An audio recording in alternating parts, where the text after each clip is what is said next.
So, is it all true? What have you heard already? That illness. It thickened the bones. It accelerated the healing process and tissue regeneration. Is that all true? Every word. But if that's what it was doing, why call it an illness? The Lepidopterans made a nest out of the human body where they could eat and multiply. An illness is what it is. But then? Where do you want me to start? From the beginning. I'm old, Mr. Manny.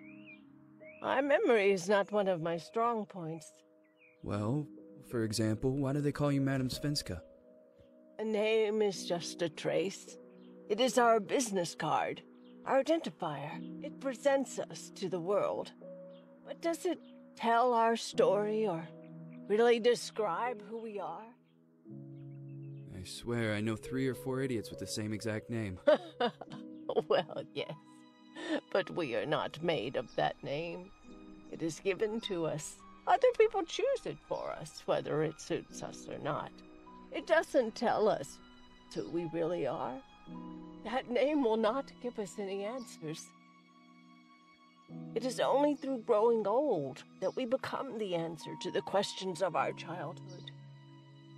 And living in Sweden the last 30 years has definitely inspired this affectionate moniker. And so, Madame Svenska it is. And yet you come back to Italy. Why?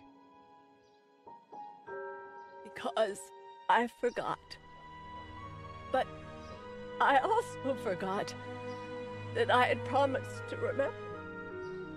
Tell me. Please excuse me.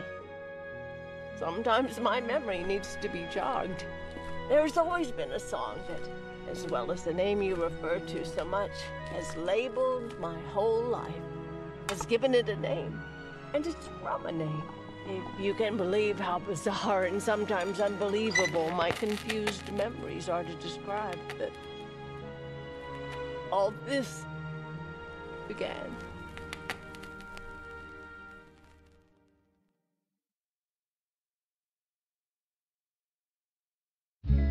Say goodbye, hearty frost from my eye.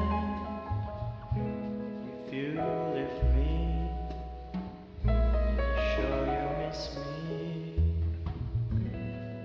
If you fly, you lose something in the sky.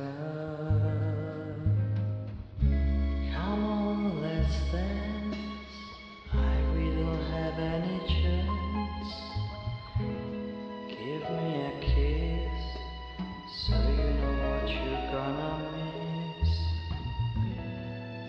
If you fly, you lose something in the sky.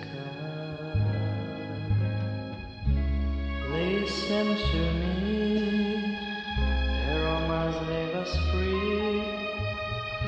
But needs to be taken care of. If you fly, you lose something there.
Feels like it's gonna rain again.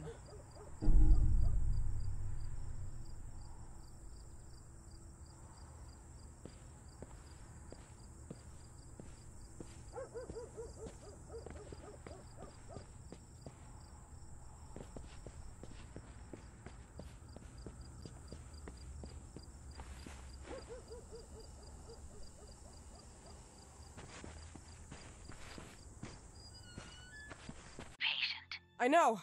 This is why I'm here. Hello? Anyone?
Good evening. Miss Reed, you already told me at the intercom, and as I already told you, Mr. Felton is no longer a patient at the Scientific I know. Institute.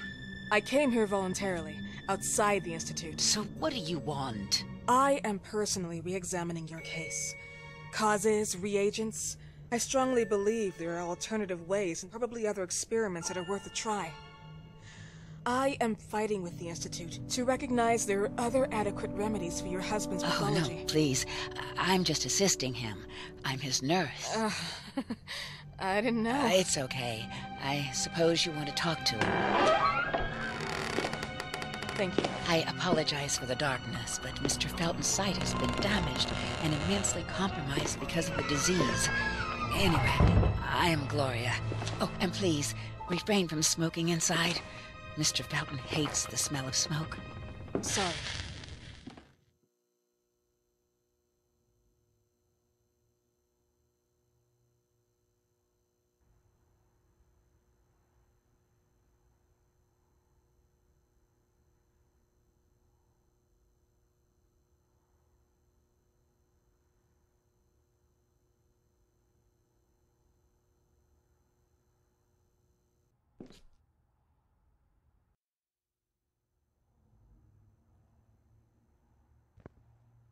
Please, this way.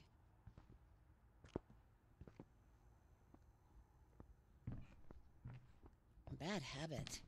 Smoking? Yes, such a shame. You should quit. You have no idea how bad this is for you. Not only for your health, but it's also very expensive. Money and time wasted. I have so much to do every day. I couldn't waste time with such a bad habit. Do you assist Mr. Felton all day? Oh no, from midday to 8 p.m. Then I go back home. I live near here. If needed, he can contact me with a pager, but that's not often. His wife takes care of him when I'm off. What can you tell me about her? I met her just a couple of times. She's usually out or locked in her bedroom when I'm here. Let's say they don't seem to get along.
I didn't know.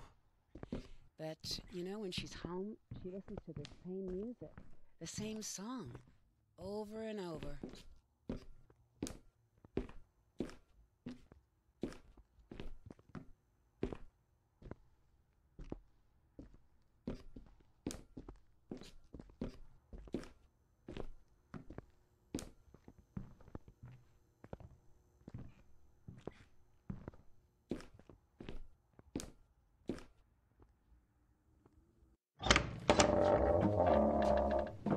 This way, please. Mr. Felton will be here in a few minutes. Okay.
you believe in God, miss? Well, it would be too easy, wouldn't it? I believe in people's willpower. Everything else is not God, but an aptitude or mankind's cruelty. This is the kind of fairy tale I prefer at my age. When you're worn out from an incurable disease, you start having some doubts.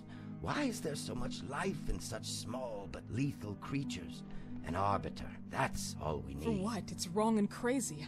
It's human nature. That same nature in which we are equals to those ants eating each other. But, pardon me, I forgot my manners. Please, sit down. Dr. Reed, I suppose? Sorry, Mr. Felton. Pleased to meet you. So you already met Gloria? Yes, she let me in. She's a great reference, extremely hardworking, but back to us. I don't recall seeing beautiful doctors like you at the Institute, Dr. Reed. I am flattered, Mr. Felton. I arrived at the Institute just a few months after you left. And you left because? Inadequacy of the sanitary treatments within the structure. That's right. And in a few words? In a few words, they didn't know how to treat my case, and they left me there to die. But it seems that other issues took over. I once or twice refused to go through exams. Mr. Felton, is there anything I can do for you? Oh, Gloria, yes. See if Dr. Reed needs anything. Oh, no. May I offer you a cup of tea or coffee? Espresso? No, thank you. As you wish. How about you, Mr. Felton? No, thank you. I'll keep entertaining our guest. You can go now. You're diagnosed? 1958? Yes, indicatively. Some friends and I contracted the disease while traveling to Egypt, and it got worse. In addition to the disease, the first exam showed some inconsistency. Some hormonal deficiency? Overdose of non-prescribed drugs, opiates? Phenoxyl? Wasn't it recalled in the mid-60s? Doctor, don't you think that nowadays there are ways to obtain drugs without any prescription? I believe so. According to your file, you still receive your disability pension. Even better, it seems that the beneficiary is your wife, Ariana Gallo. Exactly. She's the one who takes care of me when Gloria is off. How about your daughter? My daughter? Celeste has never come back home. Disappeared. She was adopted, am I right? The investigators confirmed that she intentionally left. They never suspected a kidnapping since there was no ransom request. How about Weeman? Wasn't he a suspect? A flash in the pan, an idiot who brought confusion by sending warnings and threats. And her birth parents? Dr. Reed, young girls often decide to just go. And this is what my daughter decided to do. Jennifer. What did you say? At times, you'd call her Jennifer. No, my Mr. daughter... Felton, what has really happened to your daughter? I just told you. How about the off-the-record version? I am not sure where you're trying to go with this, but I won't tolerate... I don't have the strength for this now.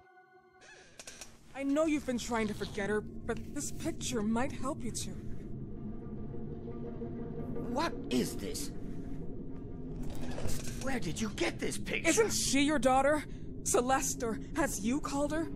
Jennifer? I asked you a question. Back of the picture says Jennifer. There is no Jennifer! You thought I was stupid, didn't you, Mr. Felton? Do you really think I'd come here without knowing what I'm talking about? Who are you, and why did you come here? Did you come to my home to threaten me with your condescending Threatening tone? you? So maybe I should ask your wife then. She's not home. Seems like she is. Mr. Felton, I just talked to the director of the Institute on the phone. They have never heard of Dr. Reed. She is not what she claims to be. Well, Miss Reed, if that is your real name, your time here has ended. Please, leave my property. Miss Gloria will escort you out. Please follow me. Mr. Felton, please, tell me what you did to your daughter! Good evening. Follow me.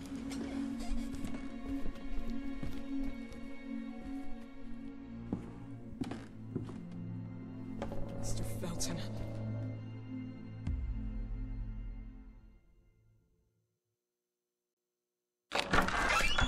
You know the way. How do you even... How do I do what? How do you even sleep at night? You use people's lives regardless of the pain you cause. The Feltons have been through a lot. And they are good people. Gloria, a young girl disappeared. We all know the story, unfortunately. A burden that the Feltons will have to carry for the rest of their lives. Celeste just left them. If that was the case, there was a motivation behind it. And it threatened her life.